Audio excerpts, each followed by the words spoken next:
오늘은 대한응급의학 의사회에서 주최하는 세 번째 학술대회입니다. 세 번째 학술대회고, 매번 학술대회 때마다 참 비장한 마음으로 연단에 섰던 것 같아요. 그러나 이번만큼은 조금 더 비장한 마음으로 이 자리에 쓴 것 같습니다. 메인 테마 자체를 엔드게임으로 잡을 수밖에 없었던 지금의 상황에 대해서 여러분들 모두 다 이해를 하시고 계실 것이고요. 제가 준비한 강의는 100만 가지 미래 중에서 우리의 승리가 과연 무엇인가에 대한 여러분들 머릿속 꽃밭을 다시 한번 좀 갈아엎는 이야기를 드리고자 합니다. 우리가 좋아하는 닥터 스트레인지는 INTJ더라고요. 지략가? 근데 빌런이라고 나오는 우리 타노스는 ENTJ예요. 저는 N투제입니다. 그래서 찾아봤어요. N투제 유명인 누구이냐. 윤석열이 나오더라고요. 네, 좋은 것도 있습니다. 오바마도 있더라고요. 오바마도 있고. 네, 그래서 저도 스스로 반성했습니다. 내가 과연 그런 자질이 있는가. 그럼 우리 갇혀있는 의세는 보통 어떨까요? ISTJ가 제일 많다고 그러더라고요. 의사들 중에 제일 많은 ISTJ랍니다. 소극적이고 꼼꼼하고 의업에는 자신이 있을지 모르지만 다른 일들에는 과연 적합할까? 한 번쯤 고민을 해봐야 되는 MBTI. 제가 오늘 준비한 5가지의 카테고리가 있는데 시간 관계상 빨리빨리 넘어가도록 하겠습니다. 우리는 우리 스스로 황금알을 낳는 거위라고 생각을 하고 살고 있었습니다. 그러나 실제로 정치권이나 복지부는 우리를 계륵이라고 바라보고 있었던 것 같습니다. 필요하면 먹지만 딱히 먹기에 맛있지도 않고 그렇다고 버리기도 아깝고 그냥 응급실은 문만 열면 되지, 응급실은 문제만 없으면 되지 라는 생각에서 벗어나지 못하고 있다. 우리가 황금알을 낳는 거위라고 주장을 해봤자 저쪽에서 계륵이라고 바라보고 있는 한 우리는 정말로 황금알을 낳는 거위가 될 수는 없을 것입니다.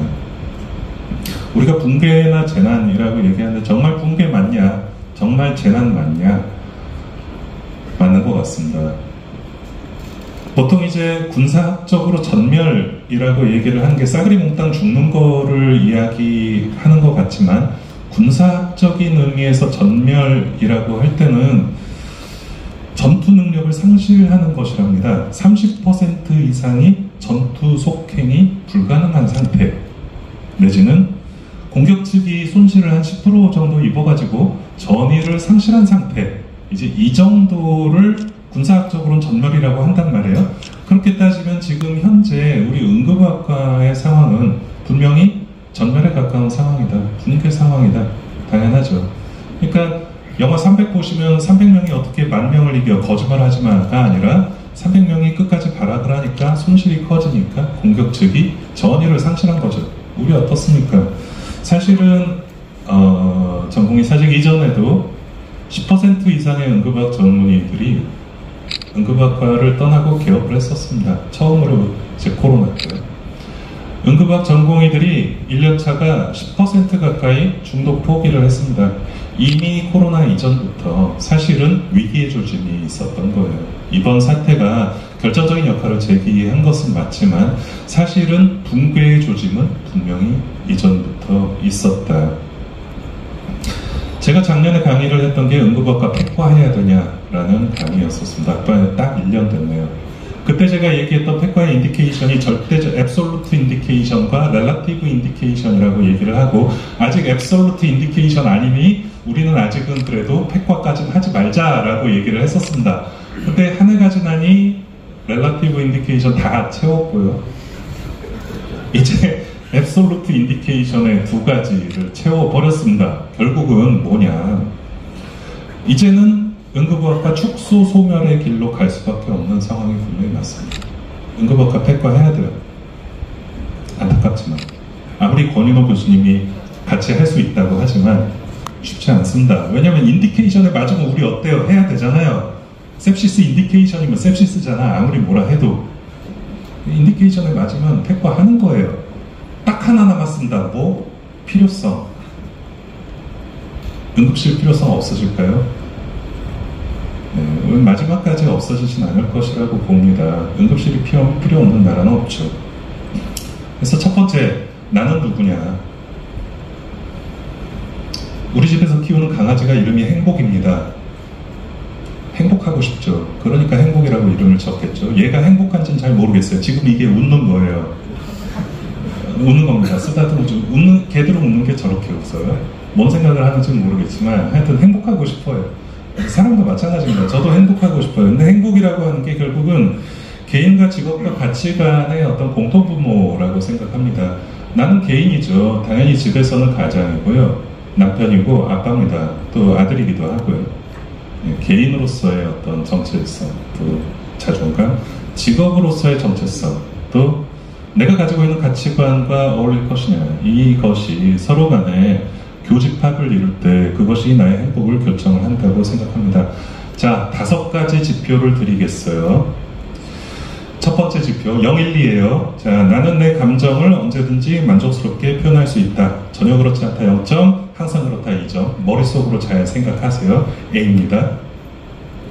자, 프라이어리티, 내 인생의 우선순위는 나 자신이다. 012. 더하고 있죠. 더하기예요. 곱하면 안 됩니다. 자, 나는 개인의 성장과 변화를 위한 나의 노력이 충분하다고 생각한다. 성장 발전 012입니다. 굳이 휴대폰까지 꺼낼 거는 없어요. 그냥 계산됩니다. 자, 도움. 나는 항상 도움을 받을 수 있다. 012. 자, 이제 마지막입니다. 나는 정신적, 육체적, 종교적으로 내 복지를 충분히 추구하고 있다. 012. 자, APGAR 10점. 뭐 생각나시죠? GCS 누구야, GCS? 네, 아프가입니다, 아프가. 자, 9점, 10점 손 들어볼까요? 9점, 10점. 네. 이분들은 아주 훌륭한 복지 상태이시거든요. 6점에서 8점? 네, 꽤 있을 텐데요. 네, 5점 이하? 네. 이게 뭐냐면, 어덜트 아프가 스코어라고 그래가지고요. 이머전시 피지션 웰리스브 고브 이머전시 메드스 2000에 나왔던, 그러니까 아주 간단하게 내 복지 상태가 훌륭하냐 아니냐. 아프가 스코어 여러분들 어떻게 생각하세요? 5점 이하면 뭐 해야 돼요? CPR 해야죠. 여러분들은 지금 복지 어레스트 상태입니다. 복지 어레스트. 어떻게 해야 돼요? 내 인생을 복지 포커스로 바꿔야 된단 말이에요. 그렇지 않으면 나의 웰리스가 손상을 받는다 라고 하는 개념입니다. 아까 행복에 대한 얘기 드렸죠. 왜 사직했을까요? 땅 파고 나가봤자 더 큰 위협이 도사리고 있죠. 나가도 똥밭이에요. 이미 누군가 똥 싸놓고 지금 똥밭을 우리가 헤엄치고 있는 거예요. 똥 싼 놈은 지금 아무 문제 없다고 얘기를 해요. 직장을 선택할 때 우리가 보통 3가지 기준을 얘기합니다. 처우, 환경, 미래. 이 3가지가 모두 충족이 되면 정말 좋은 직장이겠죠. 근데 때로는 한 가지가 부족해도 2가지가 훌륭하면 그 직장에 갈 수 있어요. 처우가 안 좋고 환경이 안 좋아도 미래가 뛰어나면 그 직장에 갈 수 있습니다. 그 일을 할 수 있어요. 이게 3개가 다 좀 제일 좋은 직장이겠죠. 그러나 전공의들은 이렇단 말이죠. 처우나 환경은 개판이죠. 오로지 하나 뭐 남아있었어요. 미래. 이 상황에서 미래가 없어졌어요. 어떻게 되겠어요? 그만둬야죠. 바로 이렇습니다. 이 상황에서 처우 개선한다고 돌아오겠어요? 환경 개선한다고 돌아오겠어요? 안 돌아온단 말이죠. 결국은 우리가 바라는 건 미래란 말이죠. 우리가 승리라는 개념을 생각할 때 이 미래라는 것을 생각을 하지 않을 수가 없습니다. 지금 현재가 중요한 게 아니에요. 미래가 중요한 거죠. 그렇다면 사실 박단쌤 지금 좀 전에 자리 비우는 것 같던데 죄송합니다. 훨씬 더 잘생겼어요. 근데 일부러 뭐 이런 사진을 고른 것은 약간 언론에서 노골적으로 약간 프레이밍을 한 것이 아닌가 싶기도 한데, 어찌됐거나 영린이 뭐냔 말이죠. 서로 간에 영린이 뭐냐. 우리 대통령께서는 좋아 빠르게 가. 뭐 우리 단일 대표는 미래는 없습니다. 이제 과연 무엇이 이제 서로의 영린을 건드렸을까? 우리 한번 생각해 볼 필요가 있단 말이죠. 검사 출신 대통령이에요. 법조인의 제일 큰 목표는 뭡니까? 이기는 거예요. 져서는 안 돼. 지면 끝나는 거야. 지면 사형 선고 받으면 끝나는 거야. 지면 안 돼요. 무조건 이겨야 돼요. 승부라고 생각하고 있어요. 우리 어떻습니까? 의사들의 최고의 선은 뭡니까? 환자 살리는 거예요. 그렇기 때문에 근거가 필요하고 남의 조언이 필요하고 남의 말을 들을 줄 알고 결국은 어떤 방법을 써서라도 환자를 살리는 것이 우리의 목표예요. 결국은 법조인과 의료인이라는 이런 개념의 차이가 사실은 서로의 영민을 건드렸다. 좀 더 쉽게 설명을 드릴까요? 감정적인 언어랑 논리적인 언어라는 이야기를 합니다. 옛날에 이제 그런 일이 있었죠. 광우병 사태 있었죠. 국민들은 어땠어요? 불안하다는 거예요. 근데 거기다 대고 내가 평생 소를 몇 마리를 먹을 것이며 그 중에 병에 걸릴 확률은 몇 %이며 네가 그 병에 이완이 됐을 때 정말로 발병할 확률은 몇 %, 이게 말이 들어오겠냐? 안 들어온다. 근데 우리는 어떻다? 우리는 논리적인 언어에 익숙한 사람들이에요. 나는 아파 죽겠다라고 하는데 이 병은 누구한테 몇 % 걸리는 병이면 어떻게 치료할 수 있고 이렇게 치료했을 때 몇 % 낫고, 이 말을 듣고 싶은 게 아니에요. 이것을 의대 증원에 대입을 해봐도 똑같습니다. 정부에서는 감정적인 언어로 우리를 공격하고 있어요. 의사 늘리면 좋잖냐? 의사 늘리면 시골에도 가고 얼마나 좋아? 아니 뭐 의사 늘리면 뭐 여러 가지 돈도 조금 너무 많이 받는 것 같은데 감정적으로 건드린단 말이에요. 거기다 대고 OECD 평균의 30% 증가율을 가지고 연간 몇 명이 증가를 하면서 이 들어오질 않는다. 결국은 이제 우리도 감정적인 대화법을 배워야 합니다. 감정적으로 설명을 할 줄 알아야 돼요. 모든 어떤 적들의 공격에 대해서 한마디로 대답할 수 있어야 돼요. 단 한마디로 대답할 수 있어요. 그렇게 설명하지 못하면 우리는 절대 그들을 이길 수 없습니다. 우리는 절대 국민들의 마음을 얻을 수가 없어요. 전공의들 왜 나갔어요? 전문의 할 필요가 없어서 나갔습니다. 왜? 멍청한 정부가 그거를 없애버렸으니까. 간단하고 명료하게 알아들을 수 있는 말로 설명하는 능력, 이것을 연습해야 합니다. 배워야 합니다. 의사들의 승리를 한번 정의를 해보겠습니다. 이게 이제 전공의들의 7대 요구안입니다. 정말 이게 최선입니까?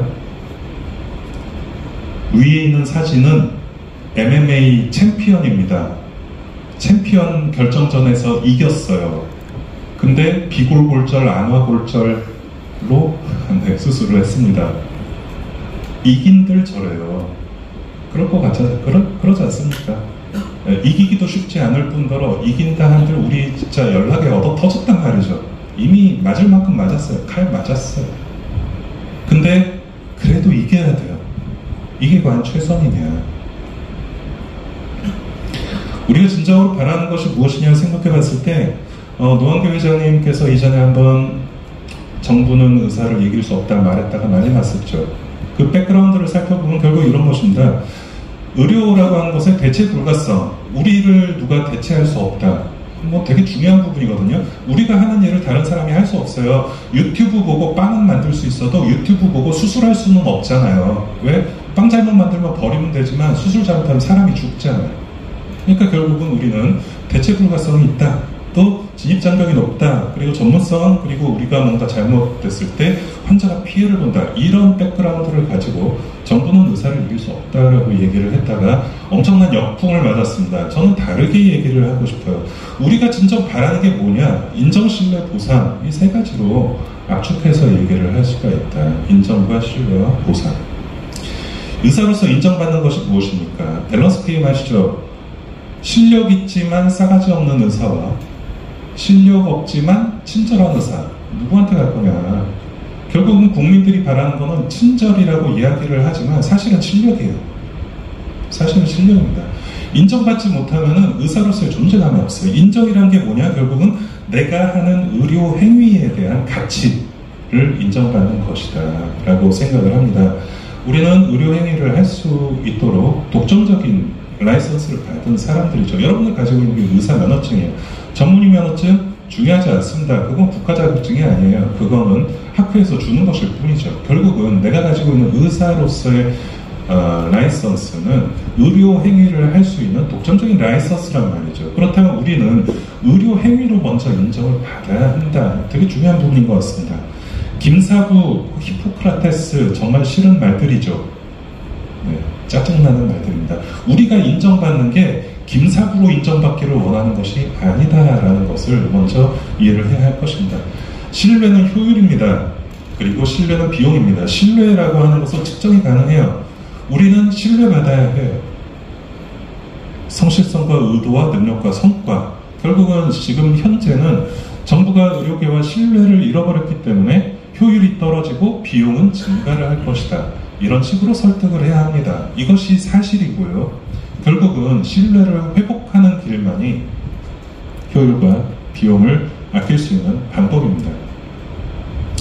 몇 가지 좀 사진 보여드릴게요. 저는 23년 동안 응급의학 의사 했지만 어떻게 보면 저는 다 가진 의사라고 할 수 있습니다. 왜냐하면 여러분들 의대 갈 때 뭐라 그랬어요? 뭐 불쌍한 나라 가서 아픈 사람 도와주고 뭐 이런 얘기 하죠. 저 진짜 갔다 왔습니다. 2013년에 아프가니스탄에 1년 갔다 왔고요. 어떻게 보면 23년의 제 의사 생활 동안 제일 흥미로웠고 재미있었고 제일 보람있었던 시간이라고 생각합니다. 왜 그럴까요? 이제 이 사진 보시면 제가 왕진 가고 있는 사진입니다. 체코 분이 이렇게 일개 군대가 저를 호위를 하고 저렇게 암호를 착용을 한 상태에서 왕진을 갑니다. 멋지죠? 아니에요? 네. 왜 재밌었냐 생각해보면 일단 의사로서의 일이 보람이 있었습니다. 외래도 보고요, 수술도 하고요, 처치도 하고요. 그러니까 제가 의사로서 할 수 있는 일이 실제로 그 사람들에게 도움이 되는 일이었다. 그리고 특히 응급의학과는 이것저것 다 할 수 있잖아요. 별의별 거 다 했습니다. 저 수술하는 게 뭐 하고 있냐면 서컴시전 하고 있는 수술입니다. 네.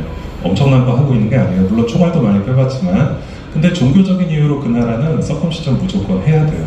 그래서 해줄 의사가 없어서 네, 많이 감염되고 B형 간염 걸리고 그렇습니다.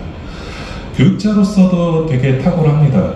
왜냐면 컨퍼런스도 하고 술기도 가르치고 네, 컨퍼런스하고 지금 C라인 잡는 거 가르치는 거고요. 그리고 회진 돌면서 이렇게 환자들 설명해주고 하는 이런 티처로서의 역할.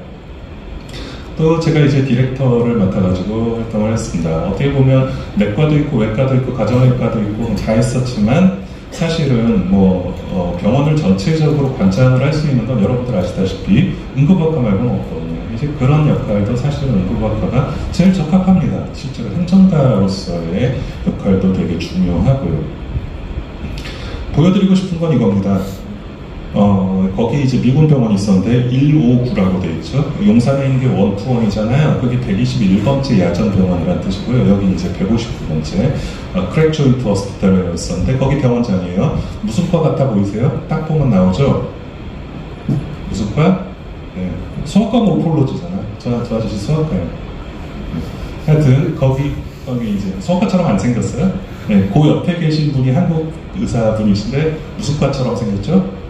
네, 딱 맞춤과처럼 생겼잖아요. 카드 잘 치시게 생겼잖아요. 어찌됐거나 거기 응급실에 갔더니 저렇게 빨간 선이 있어요. 요 빨간 선 2개 보여가지고 저 선 뭐냐라고 얘기했더니 뭘 것 같아요, 여러분? 네, 저기는 이제 외상 전문 응급실이지 않습니까? 빨간 라인이 있어요. 그게 넘지 마라, do not cross 라인이라는 거예요. 그래서 누구 보고 넘지 말으라고 하는 거냐? 그랬더니 이 라인 안쪽에는 응급의학과만 들어갈 수 있어요. 이해가십니까? 그 라인 안쪽에는 응급의학과만 들어갈 수 있고 응급의학과가 모든 처치를 끝내고 넘겨줘야 빨간 라인 밖에서 다른 과가 받아가요. 그것이 인정이고 그것이 존중입니다. 여러분들은 인정받아 본 적 있으신가요? 다른 과에서 존중받아 본 적 있으신가요? 네, 바로 그런 차이가 지금의 결과를 만들어낸 것입니다. 이런 환자들을 봤어요. 모든 질환의 끝을 봅니다. 허니아가 수박만 해요. 이거 뭔지 아시죠? 손가락 셀프 뮤틸레이트. 손가락이 짧죠? 손가락 작은 장을 씹어먹는 거. 뭐죠? 이거 모르는 분들은 아마 USMLE 공부 안 하시는 분들. 레이시 리안 신드롬, 퓨린 메타볼리즘 디지즈. USML이 맨날 족보입니다. 맨날 나오는 스텝 1에 나옵니다. 네, 이거 뭔지 아세요? 처음 보죠. 나도 처음 봤어요. 근데 저기 해리슨 찾아보니까 그러더라고. 카본에 많은 병이라고. 뭐죠? 레이시마니오시스. 발음도 어렵네. 네, 야독병 뭐 비슷한 그런 종류입니다. 자, 승리를 위한 방정식 보겠습니다. 자, 인정신뢰 보상이라고 얘기를 했는데 결국 인정이라는 것은 제가 얘기 드린 대로 전문성과 가치에 대한 인정입니다. 그리고 우리가 노력하는 것의 헌신에 대한 보상입니다. 신뢰라고 하는 것은 성실하게 의도를 가지고, 이건 당연히 되죠. 당연히 우리 성실하지 않습니까? 응급실에 성실하지 못하면 못해요. 의도 좋죠. 당연히 환자 살리려고 하는 의도이죠. 그렇지만 하나 더 필요합니다. 뭐가? 능력과 성과가 필요해요. 우리가 정말 잘할 수 있는 능력이 있어야 되고요. 우리 환자 살릴 수 있는 능력이 있어야 합니다. 그리고 그 결과를 아까 이주영 의원 말씀대로 결과를 보여줘야 합니다. 매우 중요한 것입니다. 왜냐하면 결국 남는 것은 숫자밖에 없으니까요. 결국은 적절한 보상이란 식사 나와도 됩니다. 적절한 보상이란 점심인 것 같습니다. 네. 그래서 우리 적절한 보상이란 결국은 인정과 신뢰를 바탕으로 나오는 것이다. 응급의학의 아버지 피터 로젠, 응급의학과 뭐 하는 거냐? 절벽에서 떨어지는 사람 붙잡아 주는 것이다. 우리는 양질의 적절한 시간에 맞는 초기 처치를 제공하는 거고, 이거는 연습하지 않으면 못한다. 이게 이제 로젠 박사가 1980년에 한 얘기예요. 응급의학과 처음 만들면서. 응급의학의 어머니 또 틴티넬리죠. 틴티넬리는 전 남편 성입니다. 이분 이혼하셔가지고. 그런데도 전 남편께서 로열티를 몇 프로씩 가져가세요. 아직도. Everything, everyone, every time 이라는 말씀 하셨습니다. 제가 옆에 서 있네요. 우리는 모든 종류의 중증 질환을 보고 동시에 여러 환자를 보고 우선순위를 지정하는 사람이다. 우리는 센시티비티, 다른 전문 분야는 스페시피시티를 추구를 한다. 그래서 응급의학과는 everything, every time, everyone다 라고 말씀을 하셨습니다. 프라이머리 피지션이라는 개념은 제가 만든 게 아니고 이게 ACGME에서 나온 프라이머리 피지션의 데피니션이에요. 첫 대면에서 분류되지 않은 증상, 추가적인 평가 검사의 연속, 또 종합적 치료, 장기적인 치료 5번 하나 빼고요. 제한된 진단과 술기를 이용해서 치료. 다 여러분들한테 너무나도 익숙한 것입니다. 이것이 응급의학과의 스페셜티입니다. 이것을 가지고 우리가 인정을 받아야 하는 것이에요. 자, 0.00001%의 최후의 승리를 위해서 우리는 무엇을 준비해야 하는가 한번 생각을 해보겠습니다. 이렇게 발표하고 나면 항상 나중에 저한테 얘기해요. 0이 하나 더 들어갔어요, 선생님. 그러면 안 됩니다. 100만 분의 1이니까 뭐 0이 4개가 맞습니다. 3개가 맞습니다. 전 잘 모르겠습니다만 결국 우리의 파이널 빅토리는 무엇인가 생각해보면 일본의 버블 경제 몰락과 사실은 의료계의 몰락은 거의 비슷한 양상을 보인다라고 생각합니다. 잃어버린 30년, 80년대 후반에 그랬죠. 의료재정 고갈되고 있고요. 고비용 저효율의 불편함은 가중되고 있고요. 양질의 인력은 중단이 되었고 기업형 병원들의 몰락. 투자의 귀재, 워렌 버핏이 뭐라고 얘기했습니까? 물이 빠지면 누가 빠갑고 수용하고 있는지 알 수 있다. 근데 이제 이거는 좀 번역이 잘못됐어요. 원문을 보면 only when, 물이 빠졌을 때에만 볼 수 있다라는 거죠. 지금 물이 빠지고 있어요. 이제 누가 잘못하고 있는지, 누가 제대로 하고 있는지 우리 분명히 온 국민들이 눈으로 볼 수 있는 시기가 옵니다. 그럼 우리는 빤스를 입고 있었는지, 수영복을 입고 있었는지, 아니면 좋은 옷을 입고 있었는지 알 수가 있을 것입니다. 이미 우리나라 의료는 99.99999% 망했습니다. 왜냐하면 저수가 저비용의 고효율 의료를 바치고 있는 두 개의 축이 뭐였냐? 저임금 전공의, 또 박리담의 대형병원, 이 두 가지가 버티고 있었는데 이 두 가지가 이미 무너지고 있다. 결국은 우리나라의 이 의료제도 자체가 무너질 것이다. 이미 99.999. 그래서 뚜벅뚜벅 가다 보면 어떻게 돼? 그 따라가는 사람들 다 저렇게 빠져 죽습니다. 지금 그런 상황이에요. 그래서 모두가 해결을 말하는데 해결이 과연 뭐냔 말이죠. 100% 지금 우리 요구를 받아들여지지 않고 있습니다. 그럼 우리가 얘기를 해야 하는 게 뭐냐? 진정한 의료개혁을 얘기를 해야 될 시점에 온 것이에요. 우리 진정한 의료개혁을 이야기를 해야 합니다. 누구랑 하느냐? 제대로 교육받은 정보 능력 있는 여러분들과 해야 합니다. 기존의 의사들과 할 수 있는 일이 아니에요. 이것은 미래를 만들어가는 일입니다. 우리가 정말로 싫어하는 히포크라테스 아저씨, 히포크라테스 선서 원문 보신 적 있으시죠? 원문에 보면 이런 말이 나옵니다. 놀랍게도 나의 능력과 판단으로. 이게 정말 중요한 말이에요. 2000년도 더 된 아저씨가 내가 판단한다라는 주체성을 이야기를 하고 있습니다. 내 능력과 판단으로. 되게 중요합니다. 환자의 이익을 위해서 내 능력과 판단으로 하겠다. 또 더 놀라운 것은 뭐냐? 존경받으면서 즐겁게 하겠다. 이거 더 어려운 것 같아요. 저 아프가니스탄 갔다 오면서 한국에 오면서 내가 좋아하는 것과 싫어하는 것을 한번 생각해 봤습니다. 싫어하는 게 뭔가 봤더니 제일 싫어하는 게 출근하는 거더라고요. 응급실에 출근하는 게 너무너무 싫어. 가서 환자들한테 막 불 벗기고 막 밤에 잠 못 자고 힘들고 너무 싫어.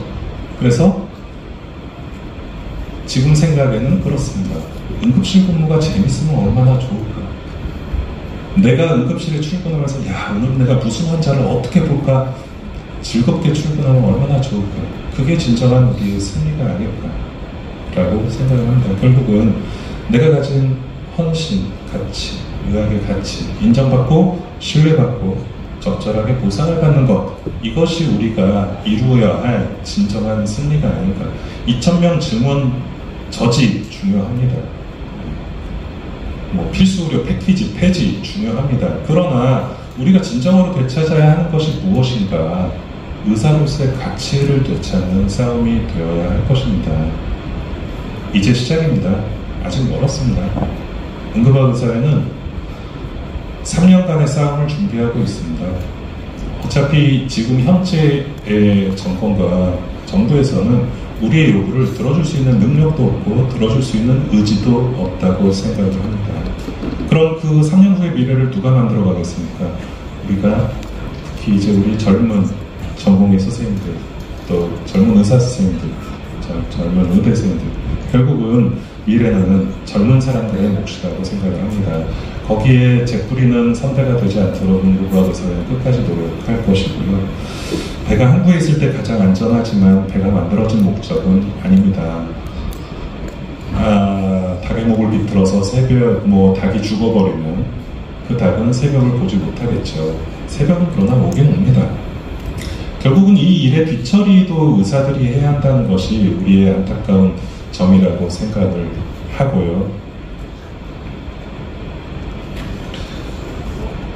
사직전공의 여러분들, 또 젊은 의사 여러분들, 또 아직까지도 병원에 남아서 고생하고 있는 우리 전문의 선생님들, 여러분들은 잘못이 없습니다. 그게 중요한 점입니다. 저는 여러분들이 끝까지 의사를 포기하지 않았으면 좋겠다는 마음을 가지고 있습니다. 여러분들 머릿속 꽃밭을 이야기를 드리는 이유는 우리가 진정으로 우리가 하는 일에 대한 가치를 제대로 인정받지 못했던 것이, 그것이 잘못되었던 것이지 여러분들이 잘못한 것이 아니라는 이야기를 꼭 드리고 싶었습니다. 네, 또 남은 학술대회 충분히 즐겨주시고 또 앞으로 의사회 활동에 적극적인 관심과 지지 부탁드립니다. 감사합니다.